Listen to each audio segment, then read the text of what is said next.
they need to worry about is the starting rotation, basically, and then you got the relief staff, relieving role, whatever, the bullpen, whatever you want to call it, really struggling. So the A's, what they need to do against Texas is really, really going hard against these starting pitchers, because this team is struggling in their bullpen.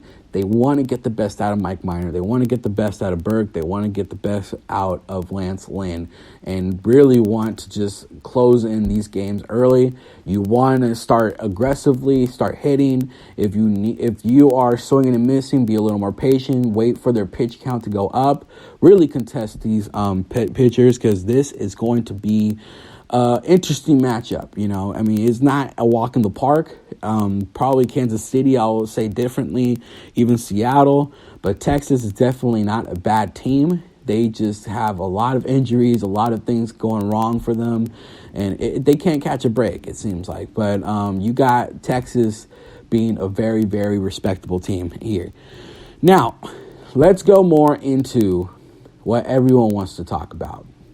Everyone wants to know how the A's did it. How the A's really, really, really beat the first place Houston Astros. Houston is, I think, 2 games behind New York for the best record in the MLB. This series was really an important series for them to get home court advantage. Just period. They just needed to win, and we actually helped out the Yankees a bit, so who knows? There's still 5 series left. If the Houston Astros go through a little small losing streak, maybe the A's can bounce back and get first place. Highly unlikely, but it could happen, but you just need Houston to start losing more, and they don't look like they're going to be settled in and losing more. The A's are 7.5 back. I think the A's just need to worry more about the wild card, in my opinion. And I think a lot of people can agree with that. But the A's, if it were to end today and the A's were to advance past the wild card spot, they would face the New York Yankees in a 5-game series, which would be a little redemption time. Redemption time at its finest. The New York Yankees being the team that beat them last year in the wild card spot, really just beat them at New York Stadium, and Yankee Stadium, And now the A's will have a chance to go try and reface New York, because New York has really had us outnumbered in this playoff history. It's been bad versus the Yankees, but this gives you a chance to redeem yourself, and hopefully this will be a big positive win for us. But before that, we got to worry about the wild card spot and really worry about the Houston Astros yesterday and the days before, and we went past them. The Houston Astros being the best team in the MLB, in my opinion, and I think most favored to win the American League side of the postseason. They really have everything. You want to look at a team that has everything. This is a team that has everything. The catching, really, really good catching with Martin Maldonado leading it kind of with Chirinos. And those two are very, very good catchers. Offensively, Chirinos. Defensively, Maldonado. Really good options to have in this position. Yuli Gurriel having a great season. The infield period having a great season. Correa is really trying to claw his way back into this season. Is already expected to go in Tuesday against the Rangers. So I guess after the A's play the Rangers, they're going to face Houston. So who knows? Correa is really suffering with that black stiffness that he was going through earlier that caused him a trip to the 10-day DL or injury list now. So Correa is there. McCullers is out for the season. McHugh is still little by little bouncing back. He is expected to be back at least to the end of September. Who knows? McHugh was really, really, really key for them in previous years as a reliever.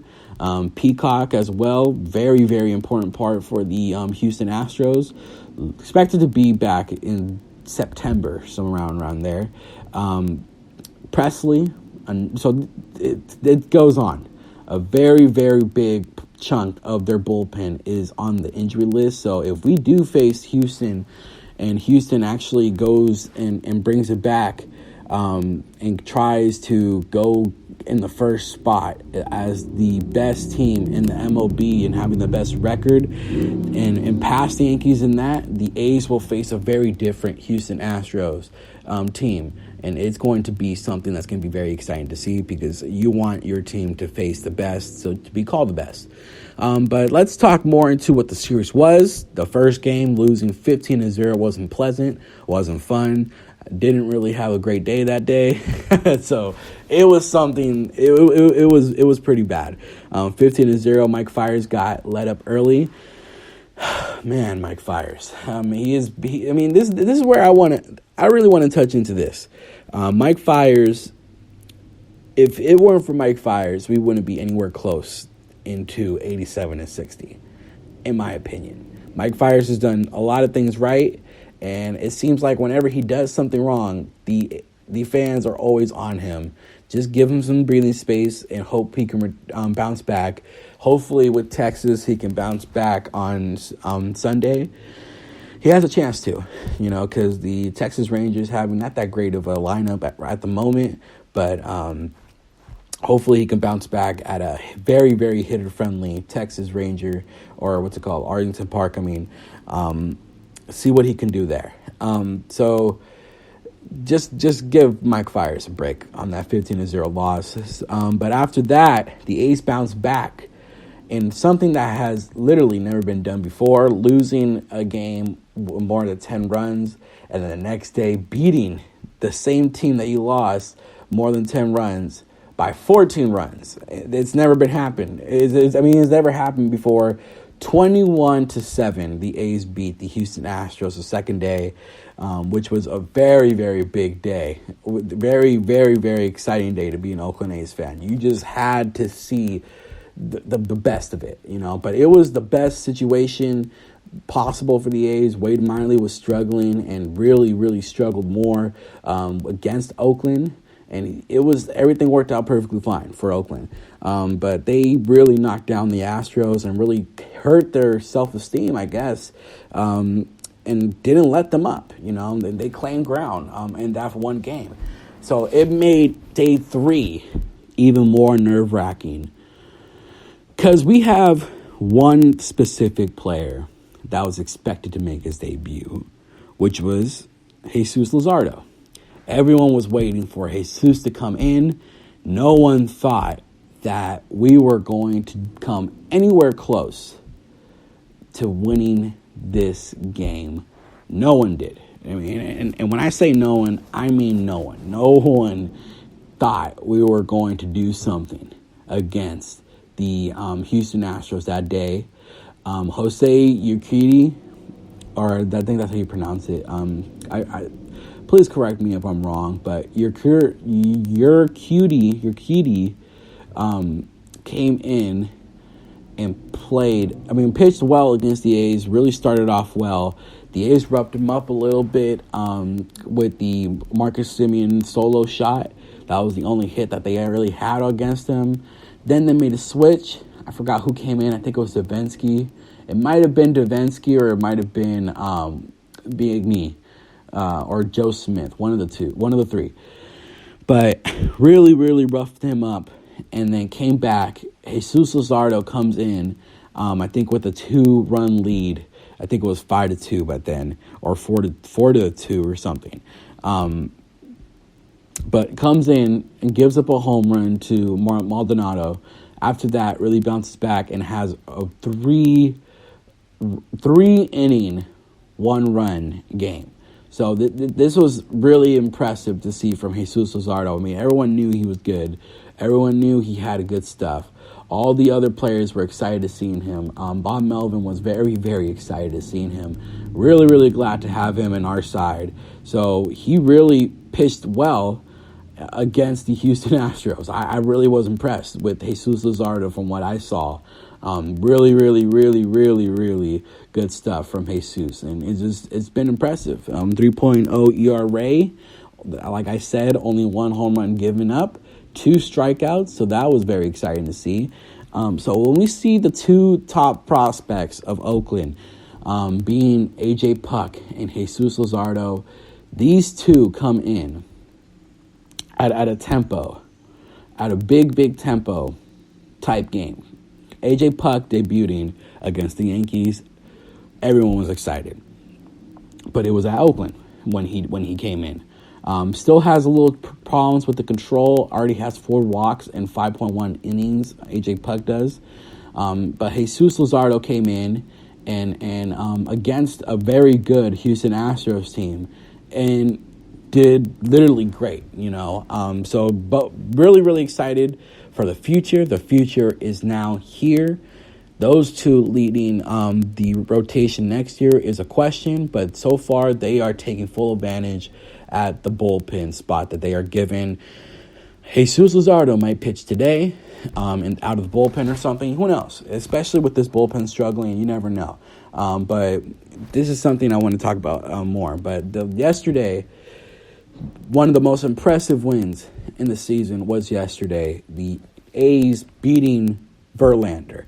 Something that hasn't been done since 2013, which has literally been a rough 6 years, man. I mean, Verlander, very good against us. We all know those Detroit series that we all remember too well, and him dominating us whenever he wants, but really bouncing back and doing all this stuff against him yesterday really was a big confidence booster for Oakland, and you see this big thing going in.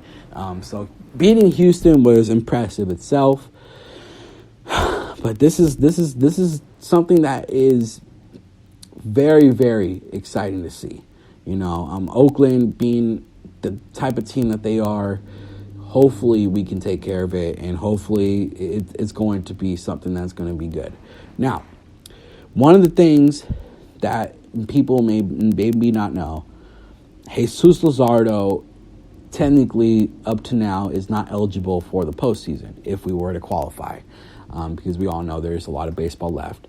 But this is where it's confusing.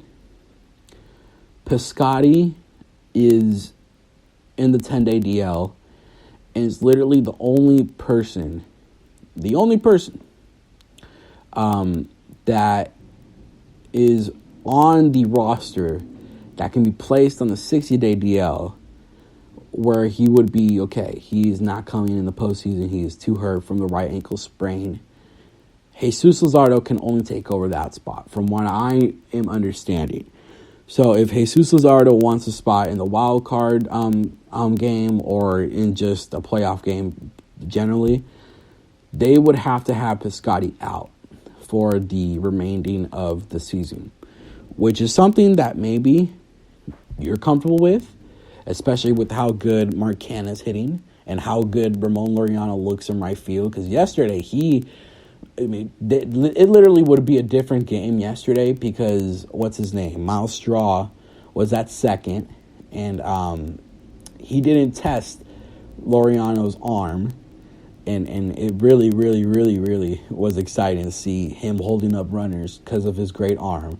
Liam Hendriks comes in and bashes in a strike down the middle with Michael Brantley on, who's really an aggressive hitter most of the time, but really strikes him out looking, and it was just one of the best things I've seen in my life, with Liam Hendriks being the type of energetic pitcher he is. Seeing that happen, it really looks good to see Ramon Laureano in right field. But would I want him in center field rather? Yeah, I probably would want him in center field. But if Piscotty is out, you would want a guy with a good arm. And that was just how good it has been for Laureano. Laureano's the type of guy who will throw out anybody. Seth Brown looking like he is adjusted in left field as well. So who knows? This could change everything. Or I don't know. It's really exciting. But that is the only way Jesus Luzardo will be eligible to be coming in a playoff game, and that is if Piscotty is out of the picture for the rest of the season, which is a pretty big bummer because Piscotty has been dealing with a lot of stuff in the last few years, and actually since he's been in Oakland, he's been dealing with a lot of stuff. Injuries have been coming